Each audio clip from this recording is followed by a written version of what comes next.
السلام علیکم ورحمۃ اللہ وبرکاتہ۔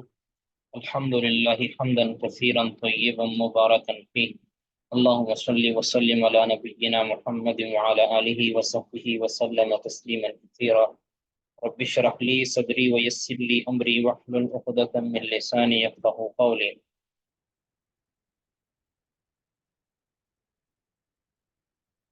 جی پڑھیے جی۔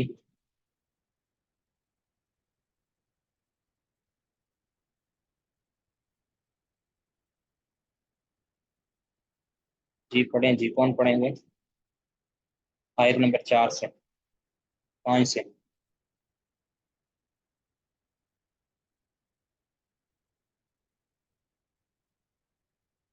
السلام علیکم ورحمۃ اللہ وبرکاتہ۔ وعلیکم السلام ورحمۃ اللہ وبرکاتہ۔ اعوذ باللہ السمیع العلیم من الشیطان الرجیم من حمزہ ونفخہ ونفثہ۔ تھوڑی سی آواز ان الذین یحادون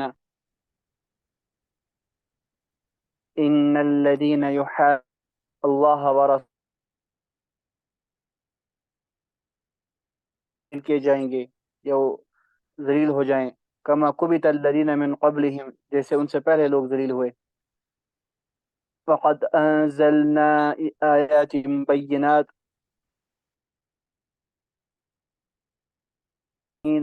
اور کافروں کے لیے رسوا کرنے والا عذاب ہے۔ جی یہاں اللہ تعالیٰ نے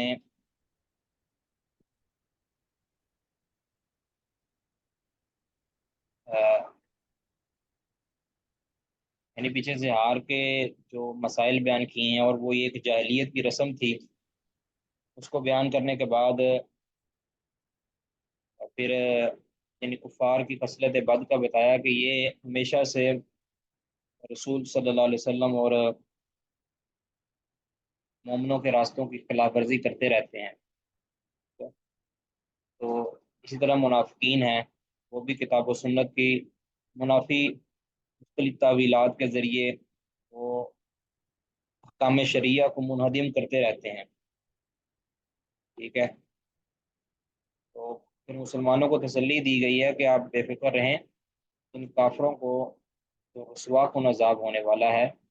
یہ دنیا میں آپ ان کو دیکھتے ہیں کہ یہ بچ گئے ہیں، لیکن عنقریب ان کو رسوا کن عذاب ہونے والا ہے۔ جی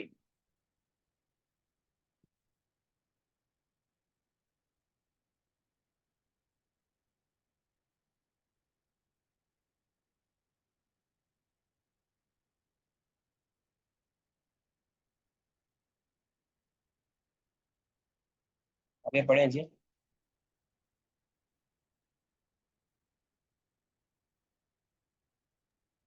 السلام علیکم۔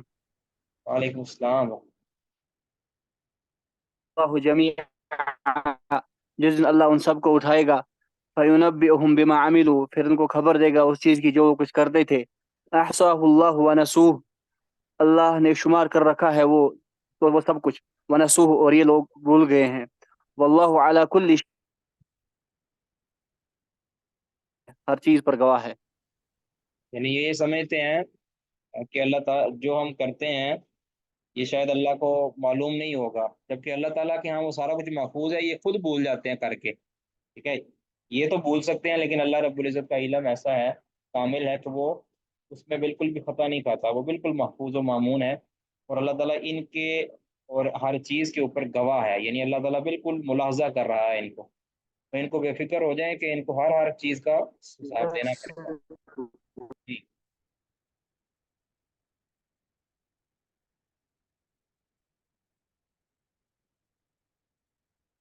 کیا آپ نہیں جانتے